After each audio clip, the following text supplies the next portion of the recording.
আজি আমি পঢ়িম বিহু নাচৰ পৰিচয়, বৈশিষ্ট্য আৰু ভংগীমা পাঠৰ বিহুৱতীৰ বিহু নাচৰ যি ভংগীমা, সেই ভংগীমাৰ বিষয়ে আমি পঢ়িম। চ'ত মাহত সাধাৰণতে গাভৰু বিহু বা ৰাতি ডেকা গাভৰু যি মুকলি বিহু, তাত যি নাচ নচা হয়, সেই নচাৰ মানে মূল যিটো নাচোন ভংগী, নচাৰ যিটো ভংগীমা, সেই ভংগীমা আচলতে দুটাহে আছিলে, হাত মেলি নচা আৰু কঁকালত হাত দি নচা। কিন্তু বৰ্তমান সময়ত কি হয়, এই ভংগীমাসমূহ সেই দুটা মূল ভংগীমাৰ পৰাই কি হৈছে, বিভিন্ন ধৰণৰ ভংগীমাৰ সৃষ্টি কৰি বিহুৱতীসকলে নাচিবলৈ লৈছে। আৰু তোমালোকৰ কিতাপত তাৰে 8টা ভংগীমাৰ চমু আভাস দিছে। তোমালোকে মন কৰিবা দেই, আমি এই 8টা ভংগীমাৰ বিষয়ে আমি জানোৱেই, আমি নাচনীসকলক বা বিহুৱতীসকলক আমি নচা দেখোৱেই সেইকেইটা ভংগীমাত। হাত মেলি নচা ভংগীমাত সাধাৰণতে কি হয়, ইয়াত দুটা ভংগীমা থাকে, হাত মেলি নচা। গাভৰুসকলে চোৱাচোন, একদম মন দি চাবা, গাভৰুসকলে বিহু নাচোঁতে সামান্য হাউলি মহৰ শিঙৰ দৰে দুয়োখন হাত মেলি মৃদুভাৱে মানে লাহে লাহে কি কৰে, কঁকাল ভাঙিব আৰু হাতৰ যিটো সৰু গাঁঠি বাহিৰলৈ ভিতৰলৈ কৈ নাচিব। হাতৰ সৰু গাঁঠি মানে এইডোখৰ, হাতৰ সৰু গাঁঠি এইডোখৰ পৰে আৰু আমাৰ এইডোখৰ দেখিছেনে, এনেধৰণে ধৰা, তেনেধৰণে নাচিব। এনেদৰে নচাৰো কি হৈছে, দুটা ভাগ আছে, কিন্তু আঙুলি নাচোঁতে এই আঙুলিটো যে ফাঁক কৰিব নালাগে আচলতে। কিছুমানে আঙুলি এনেকৈ নাচে বা এনেকৈ যে নাচে যে এনেকৈ, এইটো বস্তু এনেকৈ কৰিলে আঙুলিটা মেলি দিয়ে, কিন্তু নহয়, আচলতে সম্পূৰ্ণ এনেদৰে আঙুলি ফাঁক নকৰাকৈ নাচিব লাগে, বুজিছানে। এতিয়া এই যিটো হাত মেলি নচা ভংগীমাটো, সেইটো দুই ধৰণে নচা হয়। ফেটা শিঙীয়া মহৰ শিঙৰ দৰে দুয়োখন হাত বহলকৈ মেলি সৰু গাঁঠিত হাতৰ তলুৱা গাৰ ফালে ঘূৰাই নচা নাচ। তাৰমানে হাত দুখন সম্পূৰ্ণভাৱে মেলি এনেদৰে মেলি দিব লাগিব, মেলি হাত দুখন পূৰা এনেকৈ নিজৰ দুয়োফালে বাহুকেইটা মেলি দিব লাগিব। মেলি কি কৰে, হাতৰ যিটো আমাৰ সৰু গাঁঠি, এইটো গাঁঠিটো যে সৰু গাঁঠিটো এনেদৰে নিজৰ গাৰ ফালে এনেদৰে, কিছুমানে এনেকৈ নাচিব পৰা বা এনেদৰে তললৈ মূৰ কৰি এনেকৈ নাচিব পৰা, খালি নিজৰ গাৰ ফালে, দুইখন হাত নিজৰ গাৰ ফালে এনেদৰে কৰি লৈ নচা হয়। আচলতে এইটো টাকুৰি ঘোঁৰা দি যেতিয়া নাচনীয়ে নাচে, তেতিয়াহে কি হয়, এনেকৈ হাত দুখন মেলি নিজৰ গাৰ ফালে হাতৰ এই সৰু গাঁঠিটো এনেকৈ ধেনুঘেৰীয়া কৰি পিনে কি হয়, টাকুৰি ঘোঁৰা দি নাচে। তাৰপিছত বিহু গানৰ আৰু এটা আছে চোৱা, টাকুৰ শিঙীয়া মহৰ শিঙৰ দৰে কপালৰ প্ৰায় সন্মুখলৈ দুয়োখন হাত আনি হাতৰ সৰু গাঁঠিত হাতৰ তলুৱা ভিতৰ বাহিৰ কৰি নচা হয়। এনেদৰে দিছেনে, সন্মুখলৈ অনা হয়, কপালৰ মানে আগৰ যিটো পজিশ্যন সেইটোলৈ আনি পিনি হাতকেইখন এনেকৈ কৰি ভিতৰ বাহিৰ কৰি নাচে। কিন্তু টাকুৰি ঘোঁৰাটো যেতিয়া গাৰ ফালে দিবা, তেতিয়া কমপ্লিট এনেদৰেই নাচে, সেইটো আকৌ ভিতৰ বাহিৰ কৰি পিনি নচা নহয়। কিন্তু আমি দেখা যায় সাধাৰণতে যেতিয়া আমি এইদৰে টাকুৰি ঘোঁৰা দি নাচে, হাতকেইখন এনেদৰে কৰি, কেতিয়াবা দুইটা বাহু এনেদৰে বহল কৰি মেলিও কি হয়, এনেদৰে মানুহে নাচে, এনেদৰে নাচে, দেখিছেনে, নিজৰ গাৰ ফালে এনেকৈ দি নচা দেখা যায়। কিন্তু মূল ভংগীমা হাত মেলি নচা এই দুটাই, সন্মুখৰ ফালে মানে নিজৰ সন্মুখৰ মুখমণ্ডলৰ বা কপালৰ ওচৰৰ লেভেলত ৰাখি দুয়োখন হাত এনেদৰে নাচে সন্মুখলৈ আনি, আৰু একেবাৰে হাত মেলি ধৰা হাত দুখন মেলি পিনি কি কৰে, এনেদৰে আনি টাকুৰি ঘোঁৰা দি নাচে।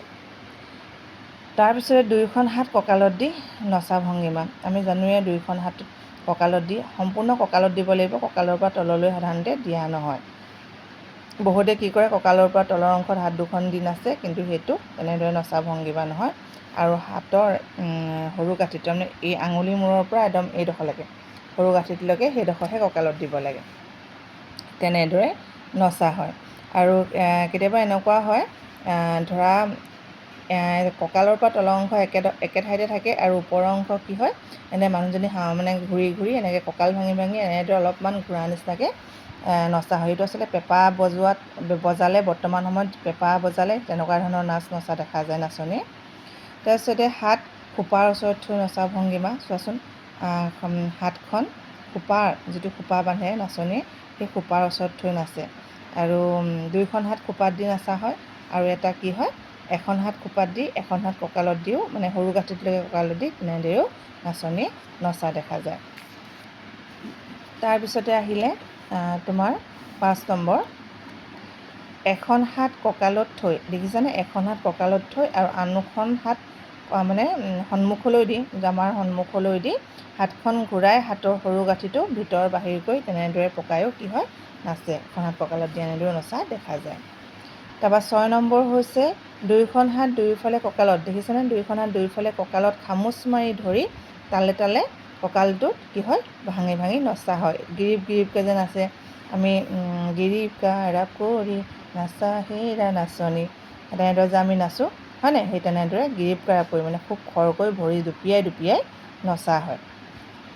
তাৰপিছতে 7 নম্বৰ আহিলে বাওঁ হাতখনৰ সৰু গাঁঠিৰ পিছফালটো, বাওঁ হাতৰ সৰু গাঁঠিটো পিছফালটো ধৰা কঁকালত থৈ আৰু সোঁ হাতখন কঁকালৰ সন্মুখেদি আনি বাওঁ হাতৰ সৰু গাঁঠিত, মানে বাওঁ হাতখন বাওঁ ফালৰ কঁকালত থৈ কঁকালৰ সন্মুখ ফালে অকণমান থ'ব লাগে, সোঁ হাতখনে আমাৰ গাৰ ফালে দি মানে কি হয় ঘূৰাই পিনি এই বাওঁ হাতৰ সৰু গাঁঠিটোত দি কঁকাল ভাঙি ভাঙি নচা হয়।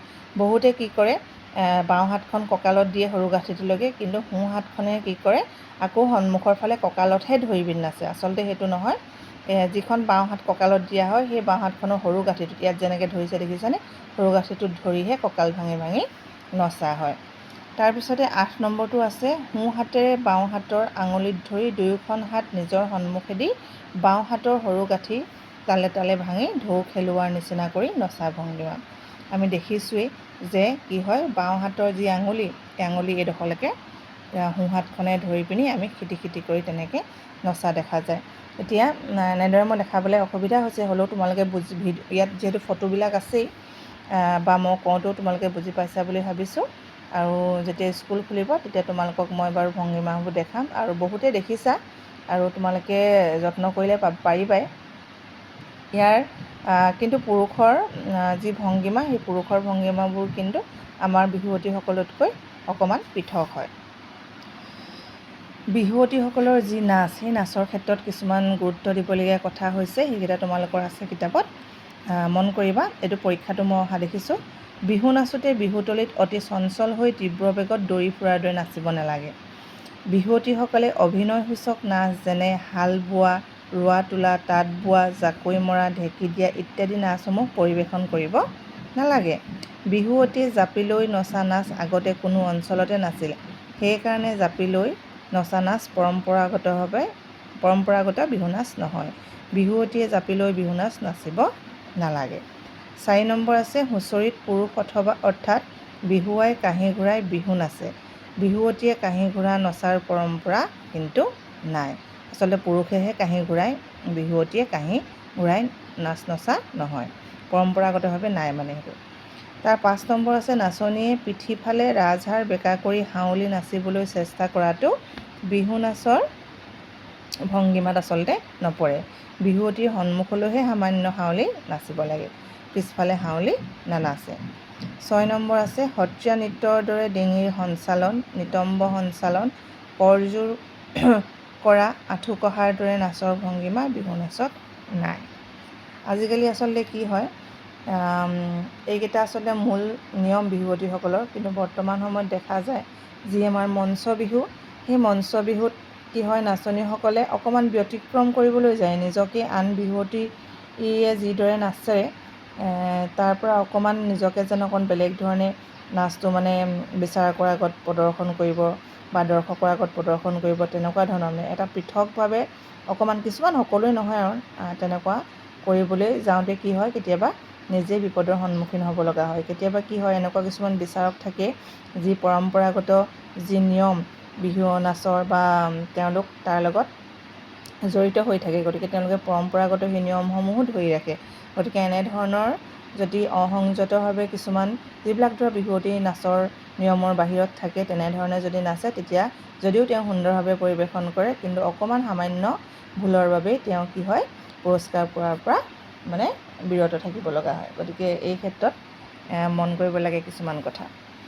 আজি তোমালোকক ইমানখিনিয়ে বুজালোঁ, তোমালোকে ভিডিঅ'টো চাবা আৰু বুজিবলৈ চেষ্টা কৰিবা।